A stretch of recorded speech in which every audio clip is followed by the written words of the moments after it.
Before we talk about the films that you're all nominated for, I'd like to talk about breaking in stories, because all your routes into film composition are very different. I think, Maurizio, you're the only one who studied film composition. So take me through your process. Why did you want to be a composer? Was it something you always wanted to do since you were a child? Yeah, I mean, I've studied composition since I was a child. I was fascinated when I've seen Cinema Paradiso. I was staring at the end credits and my mother couldn't understand why. And I was just fascinated by the music of Ennio Morricone. And I realized with time that that music was bringing me inside the story. And there was this transportation between where you are physically and where you are emotionally that I wanted to be able to recreate with music. So basically I won a scholarship at the Royal College of Music, and I did a master there. I became professor there, and when I was there I met someone at the BBC that told me, oh, maybe you should pitch for one of our projects. And then from there the rest is history, and I've been working for BBC projects and other film now for 14 years. And so was Morricone always your idol? I think when you study music, you stop having idols as icons, but surely he is one of the composers that has inspired me the most. But together with the Americans, Alan Silvestri and John Williams, I think what I love is also the depth of some European composers like Morricone, but also the entertaining side and the orchestration of the Americans. What about you, Isabel? How did you come to be where you are now? I think it was really, because I did a master's in composition, but I really, it was theatre, I think. When I was doing my master's, and actually even a bit before then, I'd started kind of making sort of plays with other just with collaborators, directors, designers, and it was always the storytelling of, building worlds that I really wanted to be a part of. Again, and with my contribution being with music. And then I sort of was doing like really small, like tiny plays that really no one was seeing. It was like, they were in like pubs and, like dark spaces. But then somebody saw some stuff, and then I started assisting a composer at the National Theatre. That was Stephen Warbeck. And then so I started assisting him a bit more, and then it just sort of, one day I just sort of started doing, it's one of those things, I think I one way or another been kind of telling stories in lots of different ways, where it's like theatre or just music on its own, and then short films kind of with people at university, and I suppose it just got noticed or something, I don't know, and grew. So which was the film or TV project that made you feel like I'm a composer now then? Gosh, any minute now. No, I did a show for the BBC, and I was it was the first thing I did, and I was really green, and I didn't really know anything, and it was really the deep end, and it was so exciting, and I learned so much on that, and that was when I think I really felt like this was a possibility actually for a ongoing sort of career, I suppose. What about you, Karl? Because you trained as a musician, and then... Yeah, I mean, I was a musician I started early with music and also theatre, but like as an actor when I was young, like 10 years old, something like that. And then I went to study at the Royal College of Music as a classical trombone player, and it was very conservative, and I just needed something else, so I went to Cuba for a year to study Cuban music, just to have an adventure. And since then, I went back to Stockholm. I started the jazz program at the Royal College of Music, and I think at that time I was also I was writing more and more music and composing more and more and writing different techniques and stuff. And I was like, yeah, I'm gonna take this extracurricular course.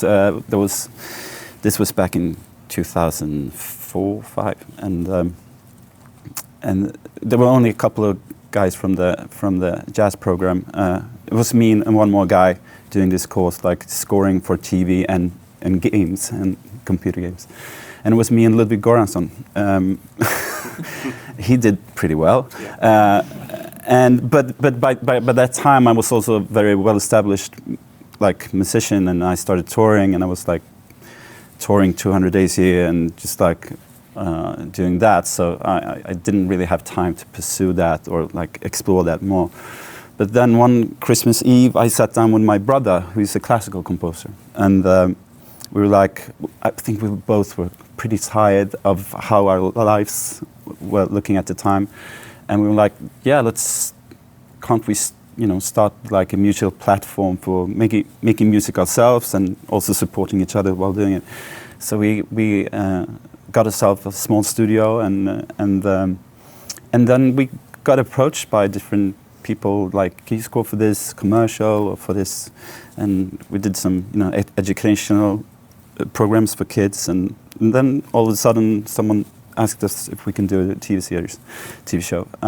So I think that was the first job, and then all of a sudden from doing that TV show, like the next year we were all of a sudden doing 7 films in 1 year, and I think then just realized, like, yeah, this is so much fun, and yeah, so but most of the work I've been doing in a collaboration with my brother, except for Pleasure, because he was doing another. Cool. Well, we'll talk about Pleasure in a moment. Eiko, how about you? Tell me about your breaking in story.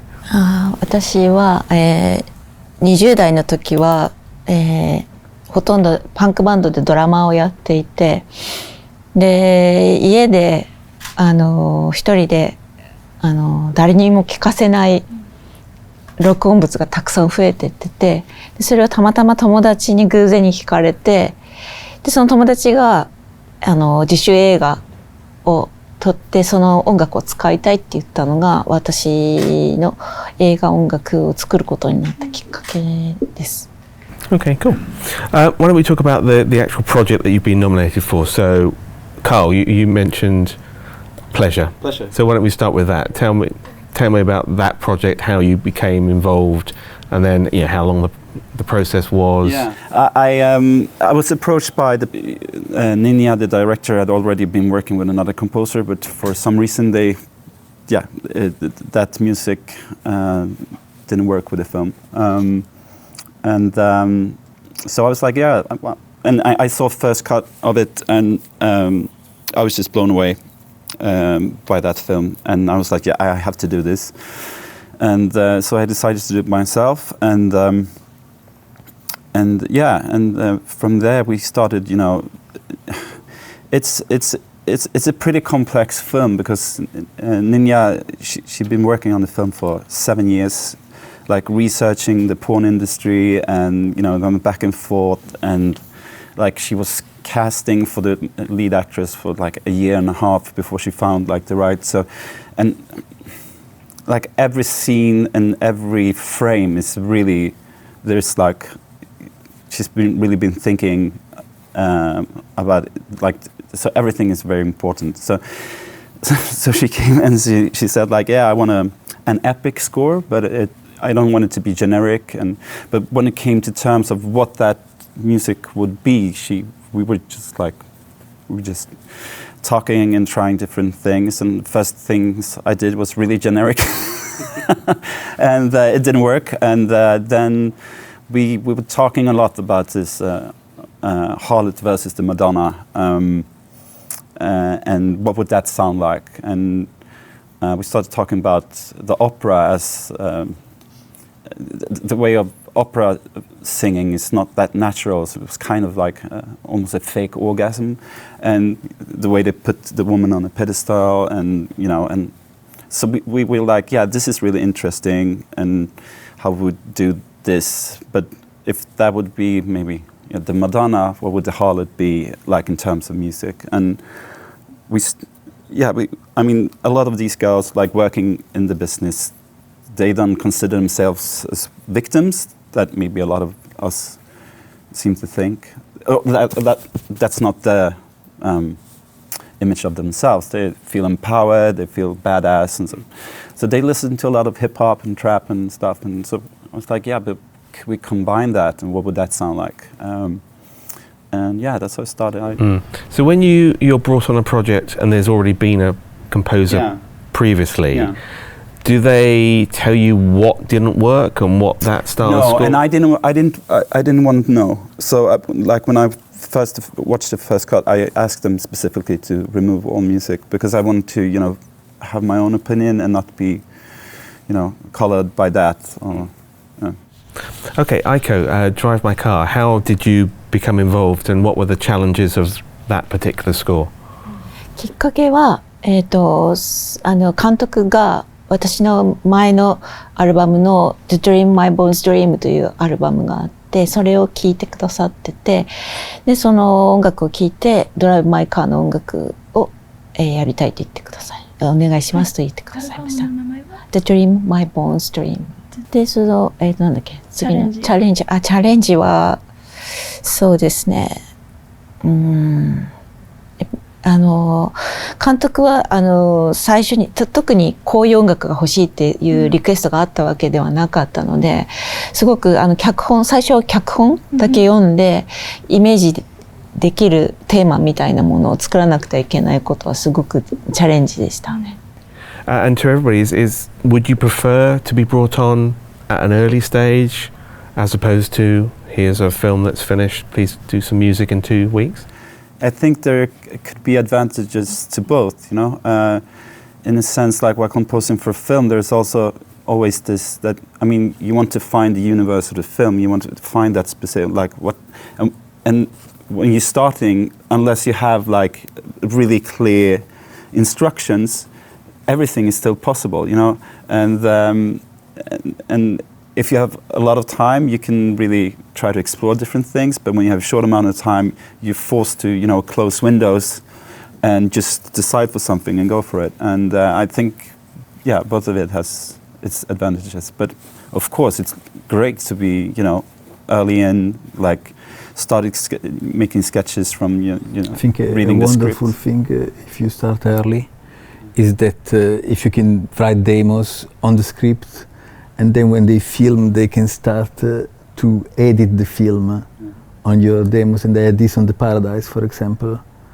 And I think it's been part of the way the music integrated in the show, because they could build some scenes from the demos, and then I got to record those and to expand. And but then, as you say, if the film is finished, it's easier to capture the soul of the film, because the films can change quite a lot during editing, and so the risk is that you're writing the music for the first version of the film and not for the last version of the film, and the last version of the film maybe they fire the director in the meantime, or they change completely, they reshoot some of the scenes, so the risk is that you're writing the music for the wrong film, for the film that will not be the finished film.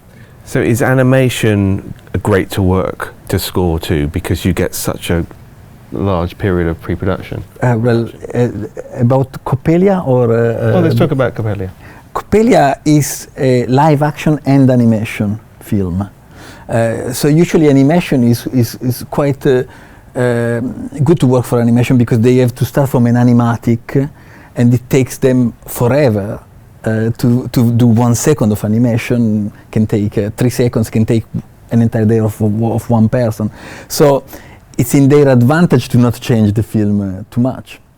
With Coppelia, it's completely different. I remember the project started in 2017, and we were in a room in Amsterdam, me, the choreographer, Ted Bradsen, the producer, Adrian Liron, and the directors. One director was specialized in dance, one director was specialized in live action, and one director was specialized in animation. And we were just thinking, how can we do this? How can we do, because Coppelia, a film like Coppelia has never been done before, a feature-length live action ballet into an animated world. And so I was thinking, well, it's animation, we start from an animatic, we start from a storyboard. But then the choreographer said, well, if I don't have the music, I cannot do the choreography. So how can we do a storyboard if we don't have the choreography? Because we want to know what movements the dancers are doing. And so basically it was trial and error, and I decided to just write music for it without seeing anything. Isabel, Munich, The Edge of War, how were you brought on? Did you know the director beforehand? Just take me through that whole process. I didn't know Christian beforehand. I was sent the script before they'd started shooting, and then it was really wonderful because Ben Power, who'd written the screenplay, he'd worked a lot in theatre, and so there was a sort of a little bit, although we never worked together, there was a nice link there when I saw his name on it, and it was beautifully written. The minute I read it, I was, emailed back being like, yes, absolutely, I would love to meet Christian for this. And also because it really sprung off the page to me. I really had a clear idea of what I would, of how I'd like to approach it, and sort of was looking forward to talking to Christian about that. And then we talked about it, and we were sort of aligned in the idea of a process as well as the sort of aesthetic of the score. It was for me, it was a sort of perfect way to work, because I really love being on early. I do think that the sort of the 2-week thing is, because for me it's all about being able to, it's about pace and stamina, so I definitely need the sort of 2-week version at some point to actually get it done. But having no temp score and just having lots of conversations, and for me looking at as many kind of visual sort of aesthetic things, so stills and even, and I read the book, and that sort of thing was just, and there was a really sort of almost like a relaxed process at the beginning, because I feel in order to start writing I have to be very, very relaxed to sort of come up with the ideas. It's sort of almost meditative, and then to finish it I need to be really stressed. So it's sort of that, it really was, I was on that, it was probably about 8 months, I think, the whole thing, which as well, what Maurizio, you were saying, that there is a risk because you don't want to write the score for for the wrong film in the end, but you also don't want to rewrite the score kind of 3-4 times, because that can get very laborious and exhausting. So I think I took a sort of break in the middle of it, but it gave me a real opportunity to also sort of experiment with a completely new sound world and make all the sounds myself, and just really kind of not be. Usually if there's an idea that I like, I know that and I can commit to it, but I gave myself a bit more freedom to sort of explore sort of deeper, I suppose. And so where did that idea come from, to make the sounds yourself and just do something completely different for? That came from the script, because the idea of the tension and the stress that was happening, because it's the film, a lot of it happens in kind of rooms and corridors, and it's people sort of following each other, and there's a lot of, I kept thinking of tinnitus and sounds of the collateral sounds of war, the kind of shrapnel, and really texture based sort of sounds, and so I really would go out onto the street outside my studio and just collect sort of a bunch of things, and then just be recording them and then processing them and seeing what was suddenly interesting, and then So when you present that idea to the producers and the directors, are they expecting a lush orchestral score, and then you come and say, I've got this instead? How does that conversation work?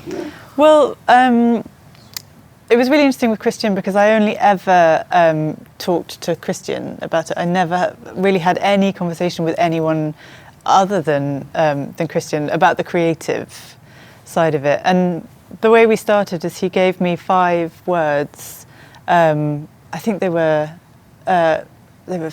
family, friendship, war, and there were 2 others. And I had to kind of write a theme basically for these. And so I knew that I knew Christian wasn't expecting a big lush score. I knew he was expecting something that was more rooted in sort of organic sounds and a sort of synth sort of place.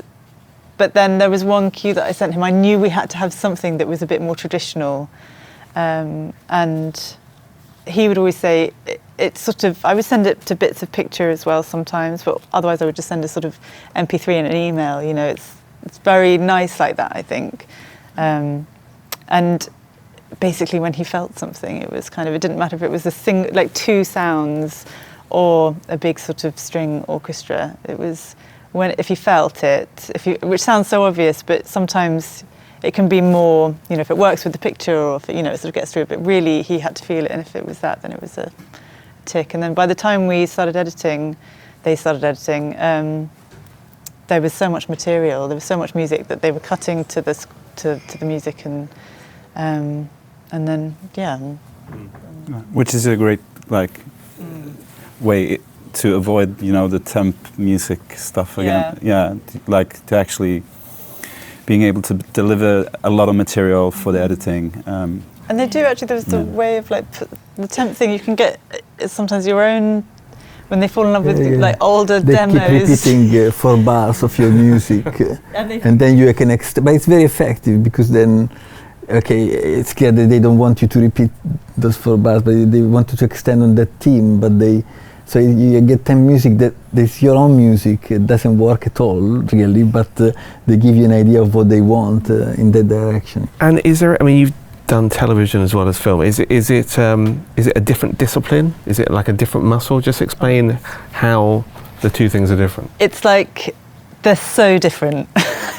I really do find them, the turnarounds in TV are so fast that actually it's more the 2-week thing and I get quite thrilled by it as well, because you see the material. Usually I spend about a month on the first episode, and then the rest of them it's like 2 weeks.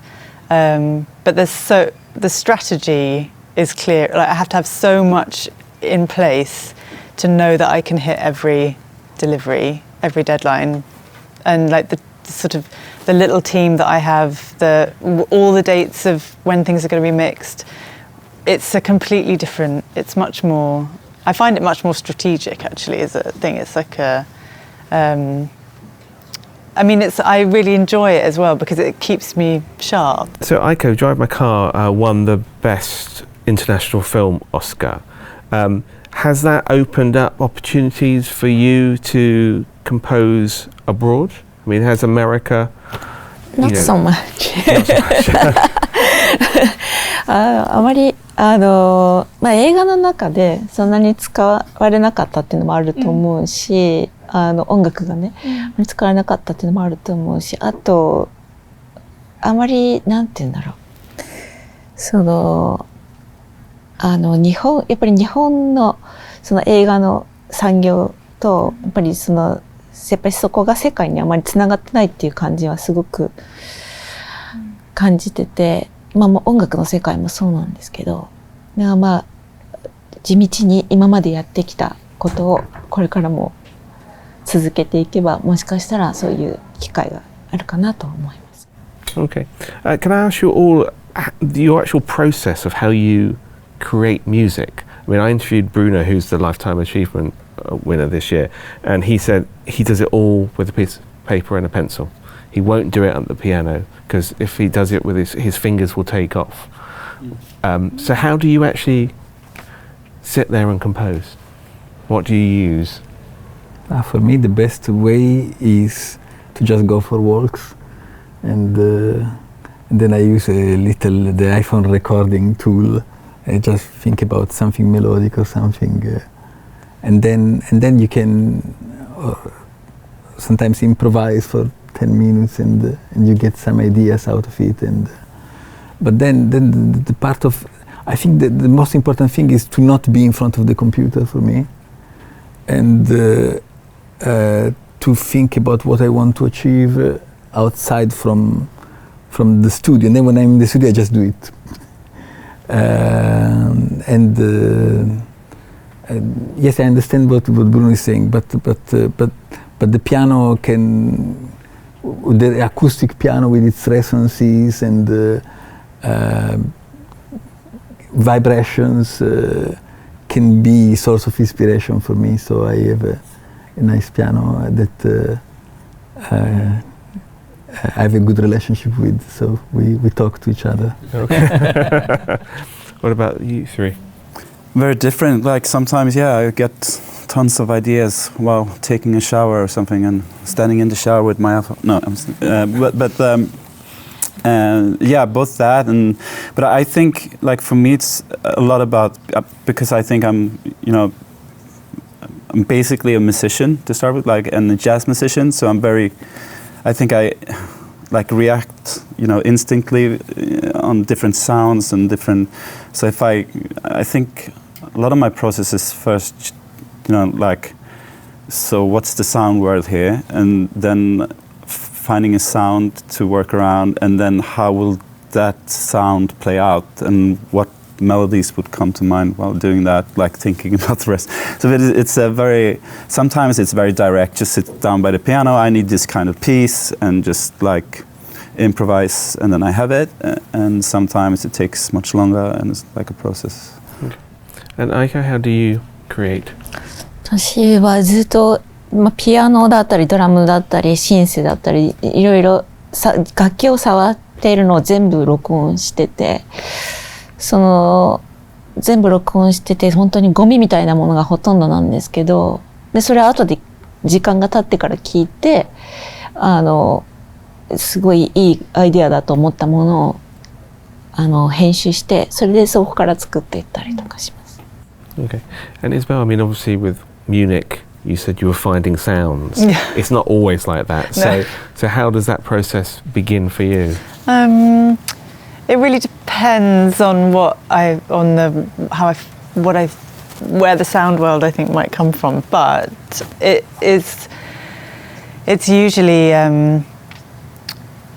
sort of weirdly similar. But I sort of go for lots of walks and have to sort of clear my head, and then we'll end up in the studio and we'll just sort of turn the lights down, be very, very quiet and hit record and just improvise. And sometimes I'll have the film playing just sort of in the background almost, with, just to, but also I play the piano well, which is wonderful, but also I find it quite restrictive sometimes because I can be a bit predictable sometimes with the things and then I play some other instruments quite badly, which actually is quite useful because I'll pick up my cello or any sort of instruments where I'll sort of like detune the guitar, and that will be a way of me kind of loosening up, and finding a melody that I wouldn't have necessarily gone to. And then it is that thing of recording hours and hours and hours and hours, and either if it feels good in the moment, that something will start being, I'll repeat it sort of naturally, and then it will sort of emerge, and then going back but it's sort of it's a very quiet and sort of peaceful process with a lot of space around it. So you're obviously very busy, and talking to Daniel Pemberton, he's got lots of projects on at one time. Can you all multitask? Can you do different films and TV at the same time, or do you have to concentrate on one project at a time? Well, I'm used to work like in team as well, since I work a lot with my brother, and so we can sort of split up. We've been doing like several films at the same time. It's like, and it's all about planning, I think, and also like, saying like, okay, so now I'm in this universe, and I try to be here, but I wouldn't, sit and compose in that film, and then at the same time, I'm still a man. I can't. Isabel, what about you? At the beginning of every process, it has to be one thing, because I can't do finding the world and finding the music of it really with sort of thinking about other things. But then, so it's really boundaried, that time for each project. But once I sort of know what it is, it then becomes easier to kind of to go on the journey of it, because I feel secure in what that is. And sometimes I feel it's kind of just for my brain healthy to have something, not to have such just a one thing for it. It depends on how long the process is, but it's like that thing of if I'm actually, you know, when you can't remember something and then you stop thinking about it and then you remember it. Sometimes that's the effect. If I'm doing two things, actually, it will help me. Well, if I'm not thinking about that one, if this makes any sense, if I'm not thinking about that one, and I'm thinking about the other thing, sometimes I'll have a flash of an idea for it sort of does something quite useful. That's something. Yeah, okay. Sometimes like not thinking about it will make and it's a nice make an idea come. Yeah. Cool. That's a nice way to end. Thank you very much.